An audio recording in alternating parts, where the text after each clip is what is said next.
الصبح كده ظهر فيديو لعلي لطفي وهو بيتضرب في وشه وبيتضرب على قفاه من واحد من الجهاز الفني ل... للهلال السوداني.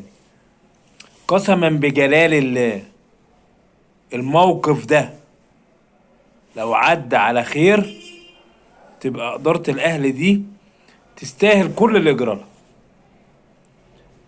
وانت يا علي لطفي خبطك في وشك اديله بل في رجلك، مش تلف وتمشي.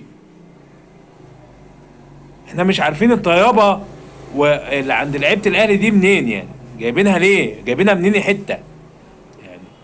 اقسم بالله ده لو ده الجهاز الفني ده لو ما هنا والجماهير مسحت بكرامتهم الارض